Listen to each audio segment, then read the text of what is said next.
Siyempre, kung magtatanong naman kayo, kung meron pa bang ibang kulay ang Aerox, meron pa siyempre. Ito guys, oh, tignan nyo. Ito, matte siya na gray, tapos yung kanyang decals dito, kulay yellow-orange, no? Ganda rin. So, kitang-kita.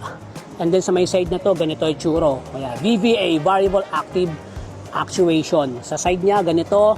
And then yung mugs niya, may sticker na rin, no? So, itong kulay pala na to, guys, is ano, hindi siya keyless. Ayan.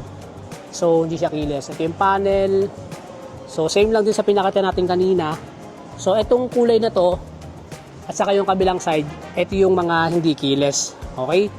So, yan. Para sa mga naghahanap lang ng Aerox na iba yung kulay.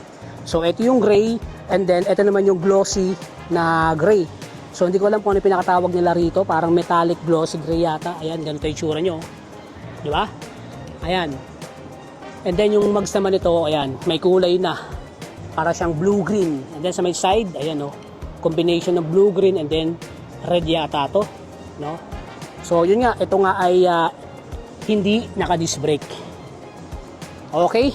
So ang price naman tong Aerox is ito, 123,000 pesos, down ka ng 12,300 and then mag-monthly ka ng 5,940 sa 3 years. Okay, ganito yung kanyang ignition.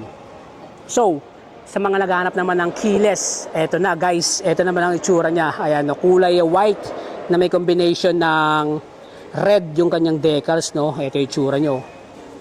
Ayan yung sa may side. Ito sa may harapan. Ayan, color white. Yung pagka-white niya is para siyang pearl white. Ito yung sa may gulong. Ayan, may sticker na rin siya. Aerox. Okay, sa may side, ito. Yan. So, pakita nga natin ulit yung kanyang panel.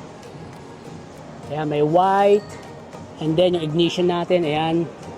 Keyless na tayo dito. Then, gas tank. Yung upuan niya. Ang ganda ng pagkaka-curve. Ang ganda rin ng pagkakatahi. So, may nakalagay pa rito. Aerox. Diba? So, ito yung glossy na white or pearl white. And then, ito naman yung isa na matte color naman siya. Ayan, matte color naman siya. So, ito, keyless din to Yan. And then yung decals niya, ito makikita natin dito na glossy, itong part na to. And then combination ng matte.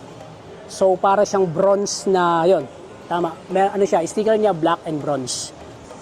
Kahit na keyless na to, ito ay naka drum brake pa rin. Ganito yung tsura ng shock nila sa keyless.